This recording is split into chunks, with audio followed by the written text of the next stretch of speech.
Okay, so we are talking about the relationship between the parse tree or derivation tree and the derivations.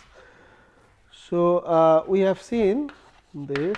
So, we have a grammar, context free grammar, which is a 4 tuple V T and P S, where V is the set of all variables which is finite, and T is the set of all terminals, and P is the set of all productions or the rules, and S is a variable, special variable, which is called start variable.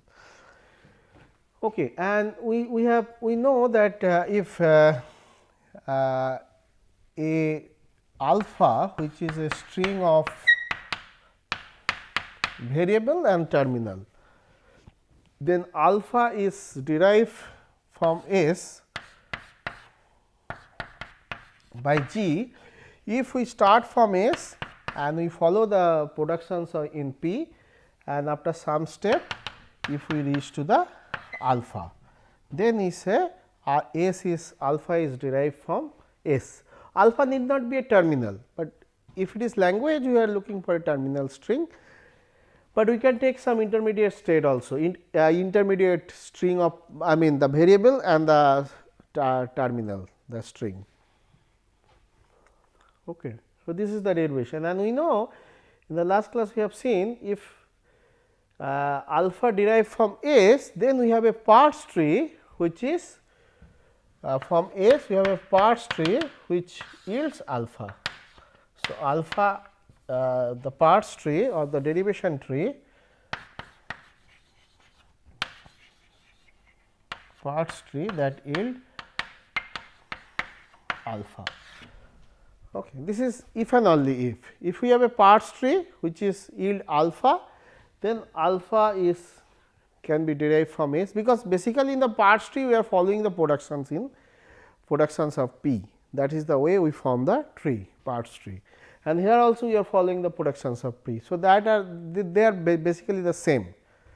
So, we are just having the tree representation of the this process of the production process. Okay. So, that is the relationship. So,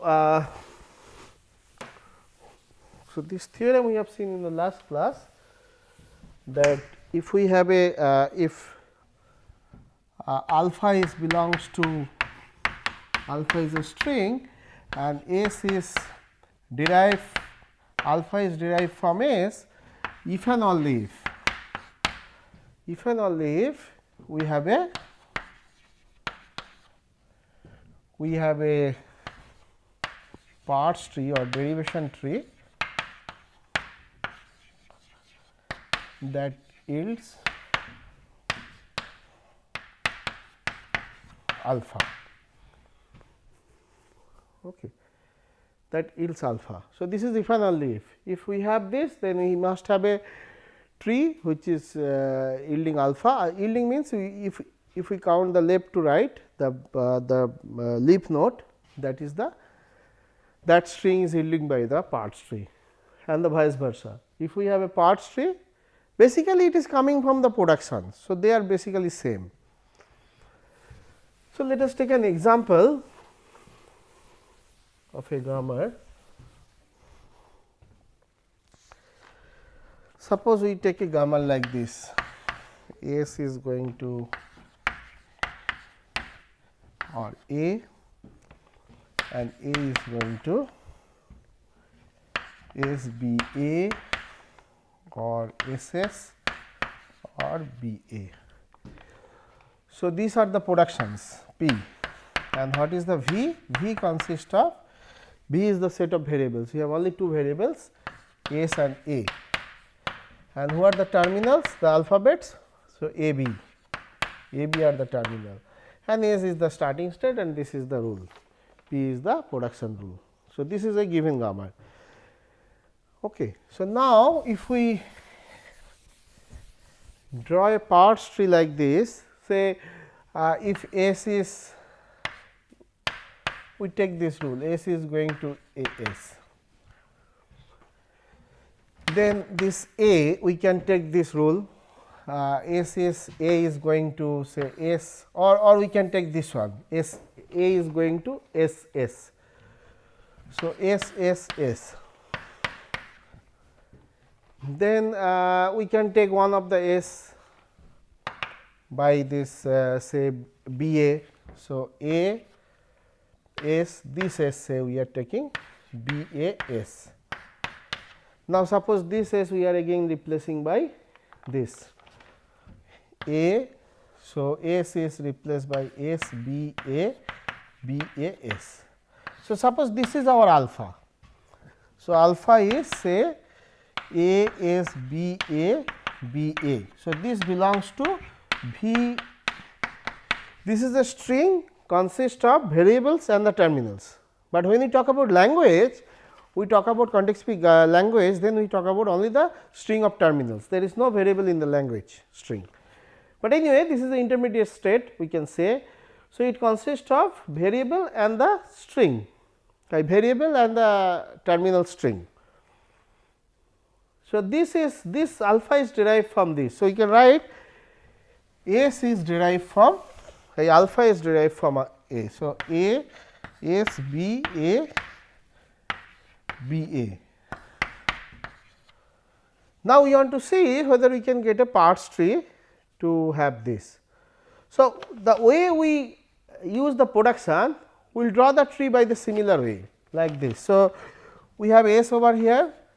So, first we use the rule S is going to this.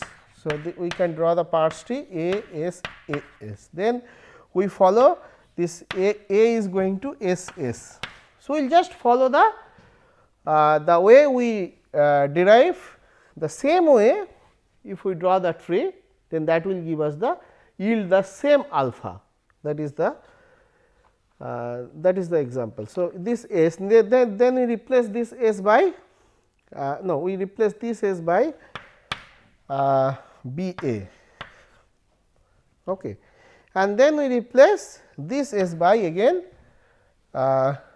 this one A, capital A S.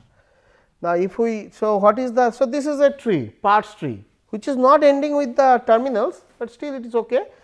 We are in intermediate step. So, now what is what it is yielding? It is yielding, we have to read from left to right. So, sorry so which S we are replacing? S is going to, so this is our S, just a minute. So, this S is going to S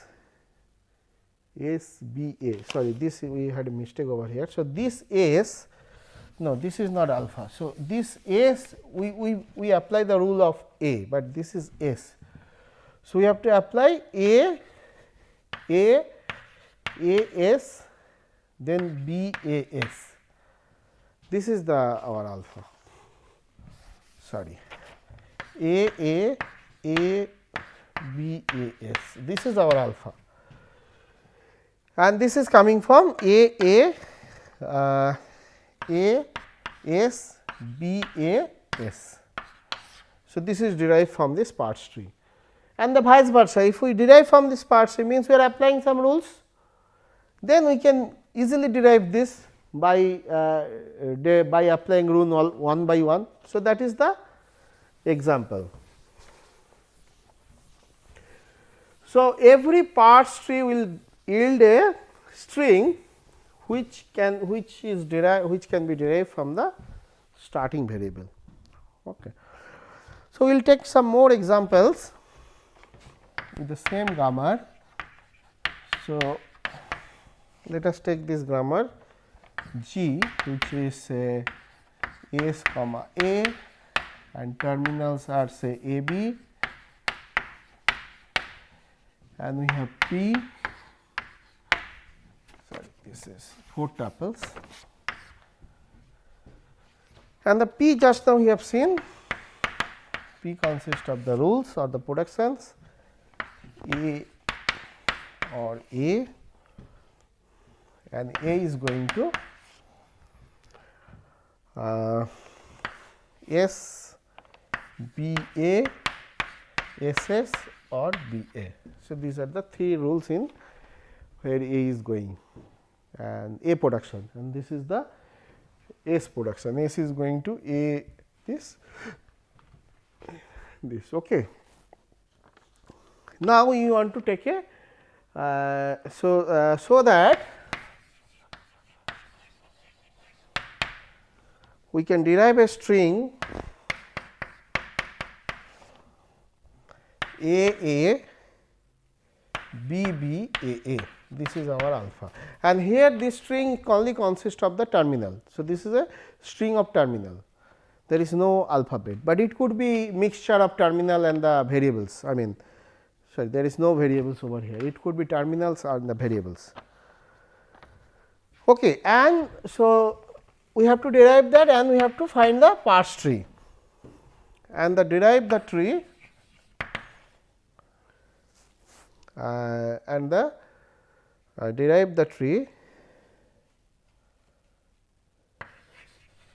derive the tree, parse tree, whose yield is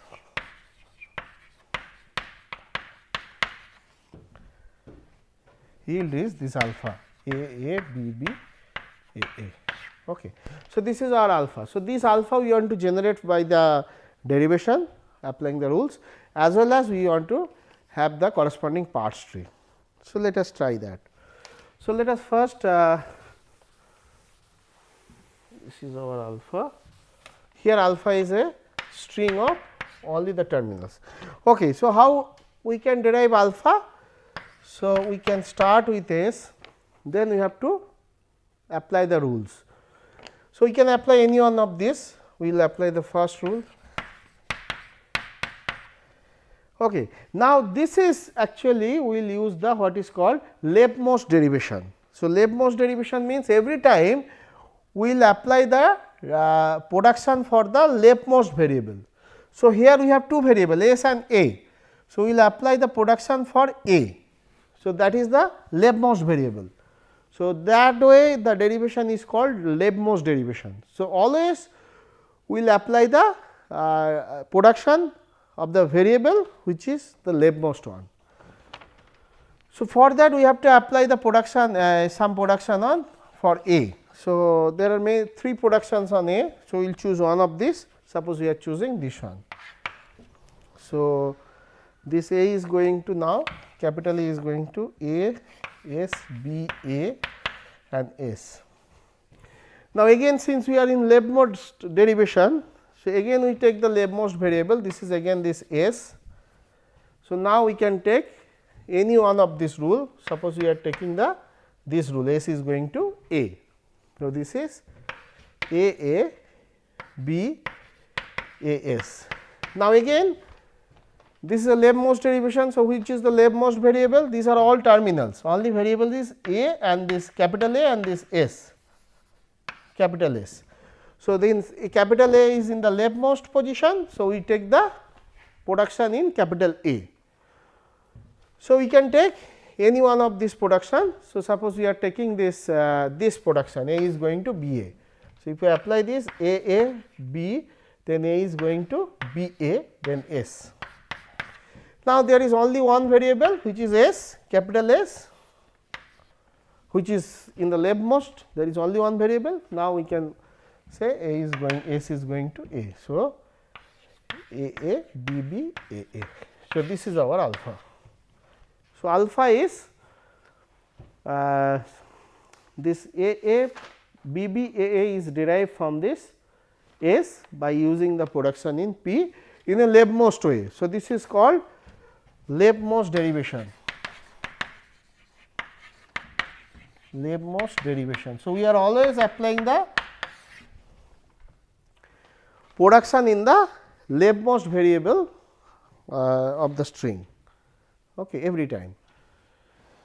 So, this is the so this alpha can be derived from S. So, we can write this A B B A can derive from S, and in particular it is a leftmost derivation. We will see whether we can have a rightmost derivation of this. So, every string which is can be derived from S have both the leftmost and the rightmost derivation. We will see that. Now, first of all we want to see the parse tree which is generating this. So, let us draw the parse tree of this. So, parse tree when we draw we will follow the same way the sequence which we have a production sequence which we have applied on this to get alpha. So, if you do that,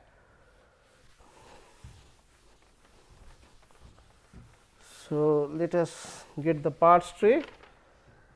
So, we start with S and we use this,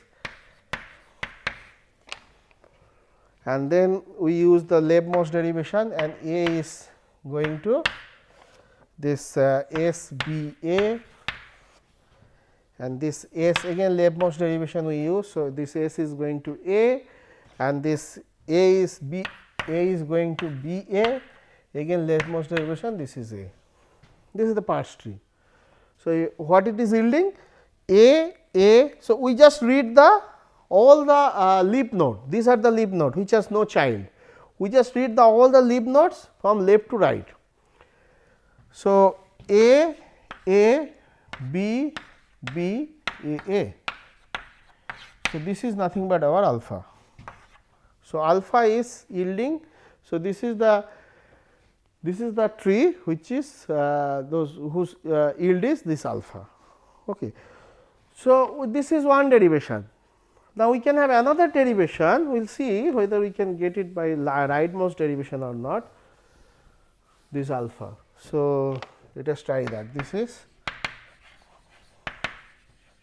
rightmost derivation. So, if we apply rightmost derivation, we start with S, we will take one of this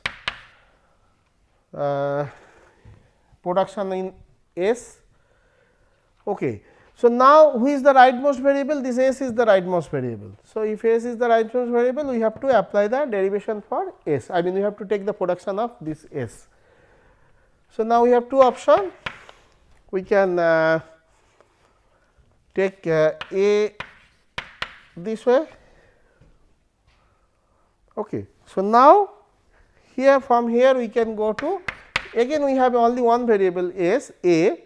So, we can take the derivation in A. Suppose we are taking this one A S B A. So, now again this is the rightmost derivation. So, we have to take the derivation in A. So, if you take that, we take the derivation in A. So, we can so A is going to B A. So, just a minute. So, A, we have a over here, sorry, this A. So, A is now, this is the rightmost derivation, rightmost variable. So, we have to take a derivation, we have to take a production in that rightmost variable A. So, if you take this one, it is going to A S B B A A. Now, this is only one variable, this is also rightmost variable. So, we can go to, this can go to A. So, A B B A. Okay. This is our alpha. So, alpha can derive from the rightmost way also. So, that there are basically two ways we can get the alpha. So, one is leftmost derivation, another one is rightmost derivation.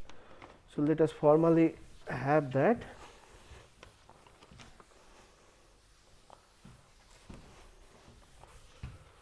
So, so let us just formally define leftmost derivation.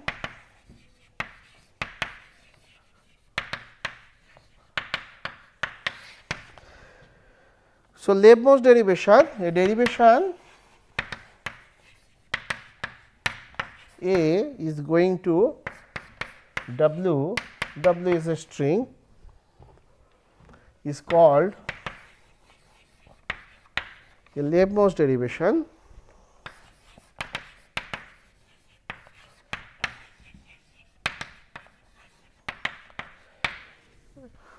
If we apply a production,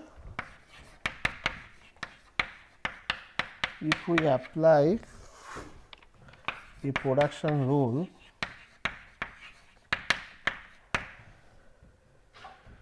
production only to the leftmost variable at every step, only to the leftmost variable at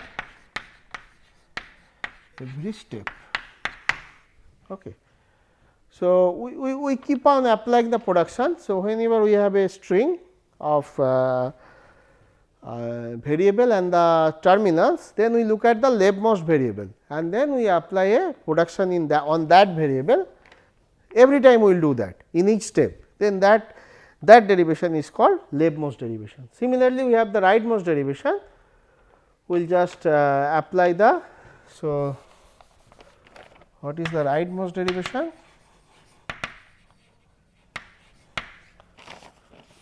So, this is the rightmost derivation. If we apply production only to the rightmost variable at each step, rightmost variable at each step, then this is the that will be the called rightmost derivation. So, we have this example we have seen alpha can be derived by the leftmost derivation and also alpha can be derived from the rightmost derivation. Okay. Now, if we only stick to the leftmost derivation, we can show that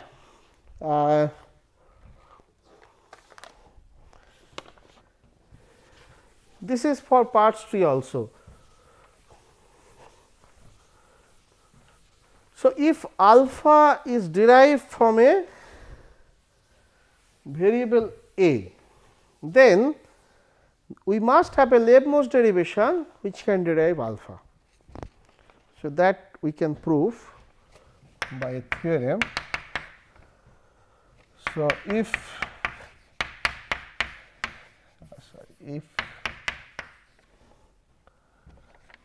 alpha is in G, if alpha is derived from A in G, then there is a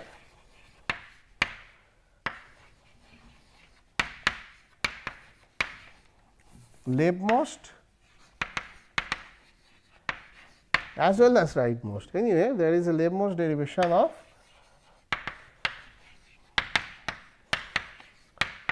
alpha.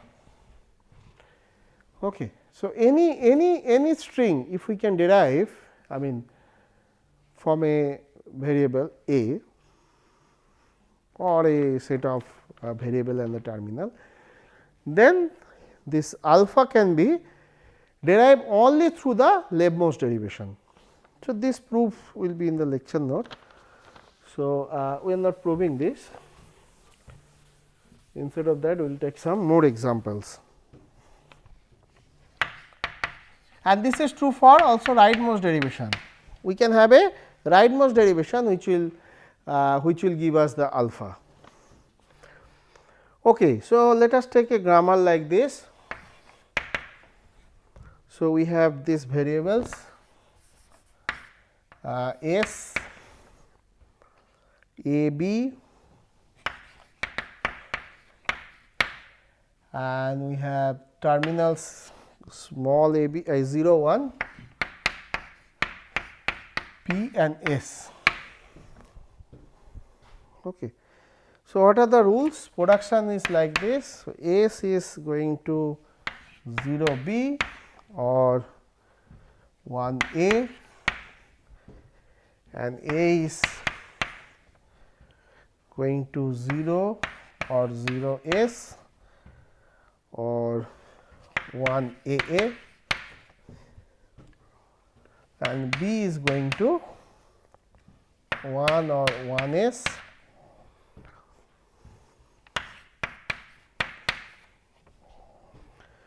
or 0 BB. Okay. This is the gamma, these are our production P, this is our production P. Now, suppose let us take a alpha string, string we can take any string consists of variables and the terminal, but here we are taking some terminal strings. So, alpha is say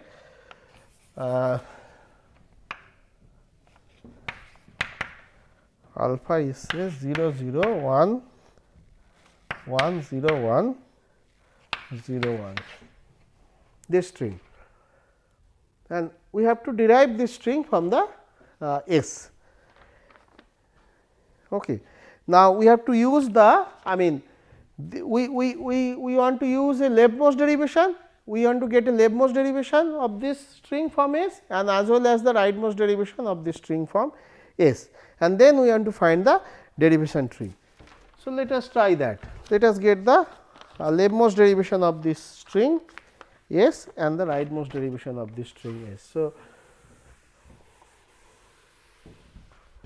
these are the, so let us try this. So, S is going to 0 B. So, we want to apply the leftmost derivation first. So, there is only one string, one variable. So, this is the leftmost. So, B, we have to take one of the rule of B. So, suppose we are taking this rule. So, 0 0 B B. Now, since this is leftmost, we take this B and we apply one of this rule. Say we are taking this rule. So, B is going to 1 S. So, 0 0 1 S B.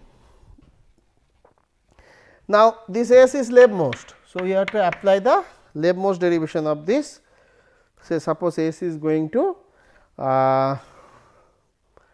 1 A. So, 0 0 1 1 A, ultimately we have to reach to this 1 A, then B. Okay. So, then B. So, now this A is the leftmost one. So, if we apply this A, so we have to take one of the rule of A. So, suppose we are taking this A is going to 0 S, this one. So, this is 0 0 1 1 0 S B. Now, again this S is the leftmost. So, we have to take 1 over here. So, based on that we can decide which rule we should take. So, again 1 A we can take. So, this S is going to 1 A. So, 0 0 1 1 0 1 A B. Okay. So, now we can take this this A is now leftmost. Now, we can take A to be 0 because this is 0. So, 0 0 1 1 0 1 0 and then B. Now, we can take B is the leftmost now, B is the only variable, B to be 1, it will give us this alpha. So, 0 0 1 1 0 1, this is our alpha. So, alpha, this is the leftmost derivation of alpha. Okay. So, similarly, we can have the rightmost derivation of alpha and then we can have the tree for this corresponding to the leftmost derivation and corresponding to the rightmost derivation. So, we will continue this in the next class. Thank you.